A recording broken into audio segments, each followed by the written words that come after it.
You think you're making your own decisions. But if someone in your life uses these 5 tactics, you're being controlled and you don't even know it. And the worst part, you're defending them. I'm giving you the 5 specific manipulation tactics narcissists use to control you silently. Why you defend them even as they harm you. Trauma bonding explained. How to spot each tactic in real time with the exact phrases they use. Real scenarios from relationships, family dynamics, and workplaces. The one tactic that's evolved in 2025 with social media manipulation, and how to protect yourself without confrontation.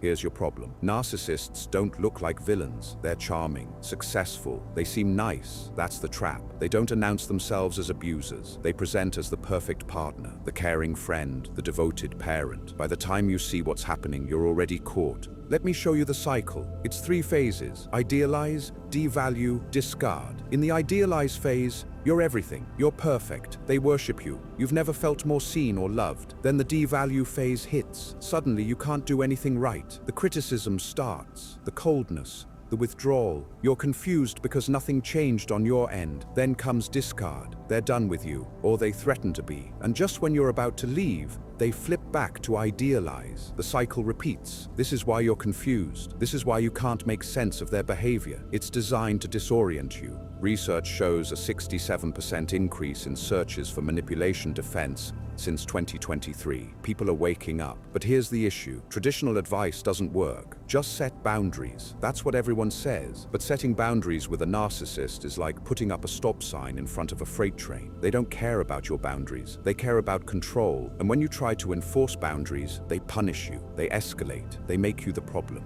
The psychological trap is this. They make you feel like you're the one who's broken. You're too sensitive. You're overreacting. You're the one with issues. They project their dysfunction onto you. And because they're so confident in their narrative, you start to believe it. You start questioning yourself. Maybe I am too much. Maybe I am the problem. This is the trap working. And then there's trauma bonding. This is why leaving feels impossible even when you know it's toxic. Trauma bonding happens when you experience intense highs and lows with someone. The abuse creates a chemical dependency. Your brain gets addicted to the cycle. The relief you feel when they're kind after being cruel is more intense than consistent kindness ever could be. It's intermittent reinforcement, the same principle that makes gambling addictive. You stay because your brain is chasing the high of their approval. This isn't weakness. This is neuroscience. Now let me hand you the 5 tactics, starting with the foundation. Gaslighting. This is reality distortion. Gaslighting is making you doubt your own memory and perception. It's not just lying, it's systematic denial of your reality until you stop trusting yourself.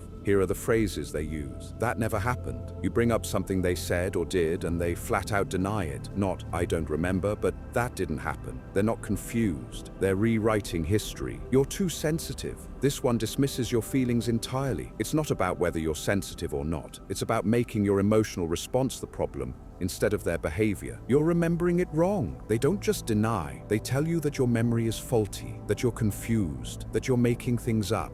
How it works is repetition. 1 denial, you might question them. 10 denials, you start questioning yourself. 100 denials, you don't trust your own mind anymore. They've replaced your reality with theirs. Real scenario. You confront them about something hurtful they said last week. They look at you like you're crazy. I never said that. You're making things up. You were sure they said it. You remember the exact moment, but they're so confident, so certain. You start to doubt. Did I imagine it? Am I losing my mind? That doubt is the goal. Once you doubt your memory, you rely on them to tell you what's real. The damage is profound. You stop trusting yourself. You defer to them for truth. You become dependent on their version of reality. This is the foundation. Without your grip on reality, the other tactics work even better. The red flag is simple. If you constantly second-guess your memory around one specific person, you're being gaslit. Tactic 2 is love bombing. This is the setup. Love bombing is overwhelming affection early in the relationship to create emotional dependence. It feels like the best thing that's ever happened to you, and that's the point. They're not falling in love, they're creating addiction.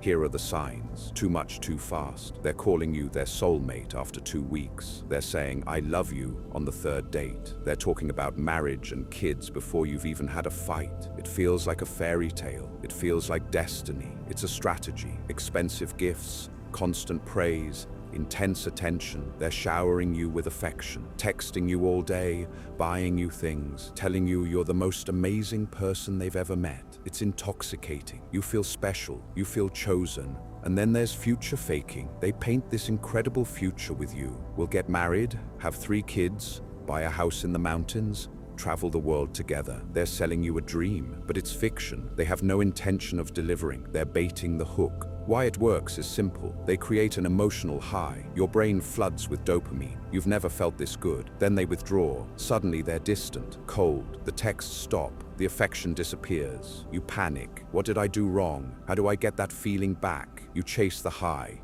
You try to earn back the love they gave you freely at the start. That's the addiction. You're hooked. Real scenario. New relationship feels like a movie. They're perfect, attentive, generous. You're thinking this is it, this is the one. Then suddenly they're cold. They cancel plans. They're short with you. You blame yourself. I must have done something. I need to fix this. You bend over backward, trying to get back to how it was in the beginning. You never do, because the beginning was a trap. The trap is that you're hooked before you see the abuse coming. Love bombing isn't love. It's the setup for control. Here's what makes this dangerous. The next 3 tactics work because the first 2 already broke you down. You're already doubting yourself from the gaslighting. You're already emotionally dependent from the love bombing. Now they go for full control. Pay attention to this. Tactic 3 is triangulation. This is turning people against you. Triangulation is bringing third parties into the dynamic to create jealousy, insecurity, or isolation. They don't just control you directly, they use other people as weapons. How they do it? They compare you to others. My ex never complained about this. Sarah would never act this way. They're holding someone else up as the standard you're failing to meet. It creates insecurity. It makes you compete for their approval. They pit you against friends and family. Everyone thinks you're overreacting. They claim other people agree with them. They recruit allies. Suddenly it's not just them against you, it's everyone. You feel outnumbered, isolated. And they use others to validate their version of reality. They'll tell your mutual friends their twisted version of events. The friends don't know you're being manipulated, so they believe the narcissist. Then those friends start questioning you. Are you okay? You seem really on edge lately. Maybe you're being too hard on them. The narcissist didn't have to convince you. They got your own friends to do it. Real scenario. You have a fight with them. They tell 3 of your mutual friends that you attacked them out of nowhere, that you have anger issues, that they're scared of you. The friends don't hear your side. They just hear this person they care about is being abused. Those friends start treating you differently. They're distant, cold. You feel like you're going crazy. Everyone's turning on you, and the narcissist is sitting back watching it happen. This is triangulation.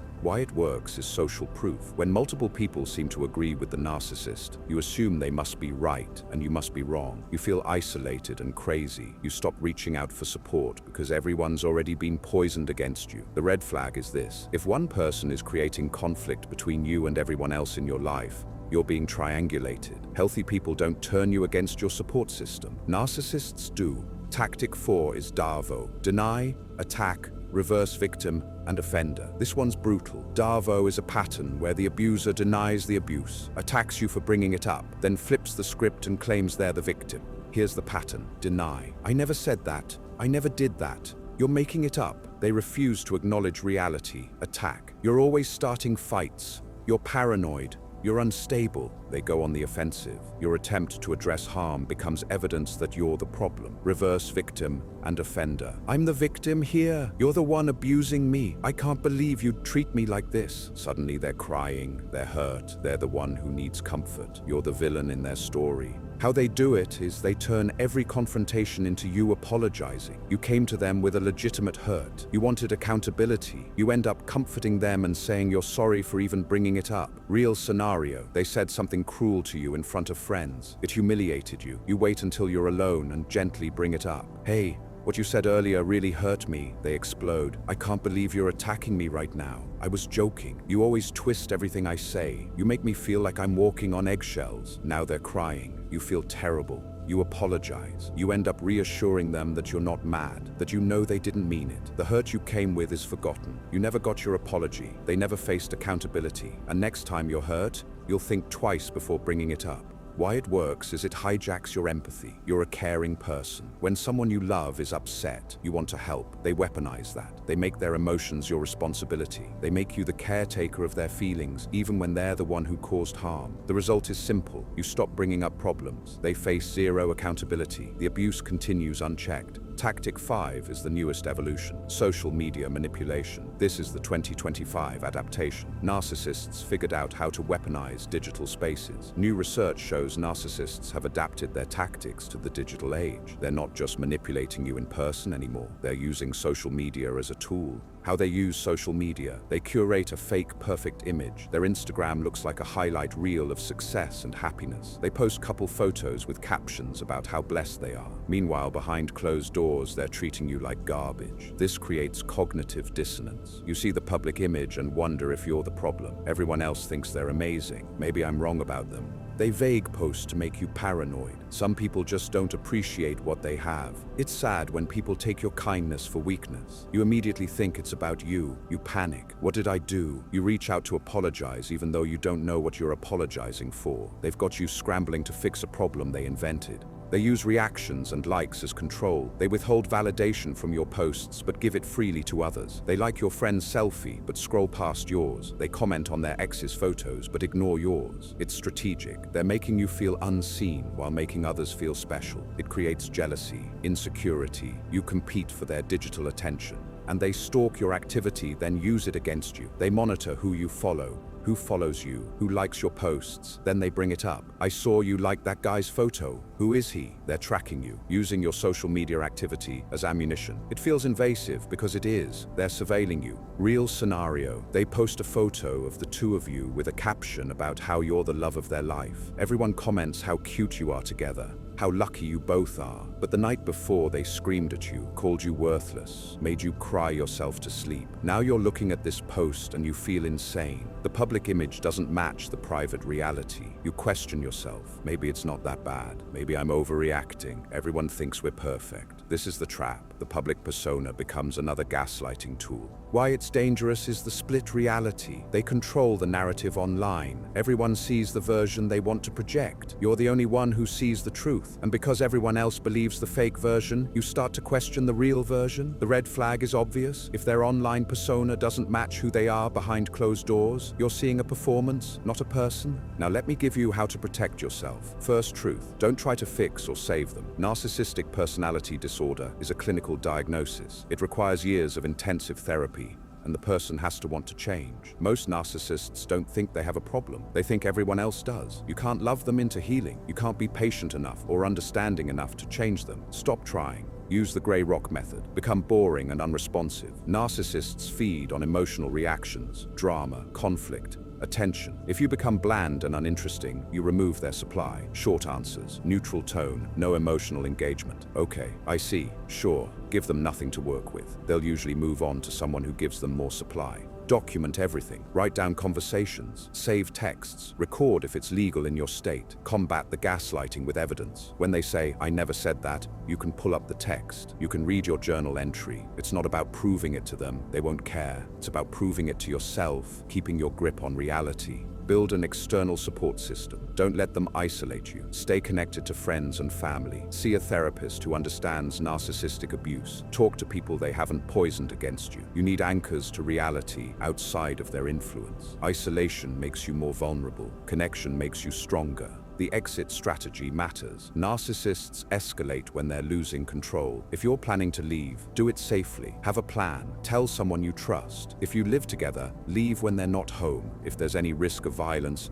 get help from domestic violence resources. Don't announce you're leaving and then stay in the situation. That's when it's most dangerous. And get professional help. Therapy works. EMDR and trauma-focused CBT are particularly effective for recovery from narcissistic abuse. You're not broken, but you've been through psychological warfare. You need support to heal. Don't try to do it alone. Here's the truth about narcissists. They need control because they're deeply insecure. Their grandiosity is a mask. Underneath, they're terrified of being worthless, so they make you feel worthless instead. They project their shame onto you. Your compassion is not weakness, but don't let it trap you. You can be a kind person and still protect yourself. You can have empathy for their pain and still refuse to be their punching bag. You can't heal someone who won't admit they're broken. If they don't see the problem, there's no solution. Your job is not to fix them. Your job is to protect yourself. And leaving isn't giving up. It's choosing yourself. It's saying my peace matters more than their comfort. It's reclaiming your reality, your worth, your life,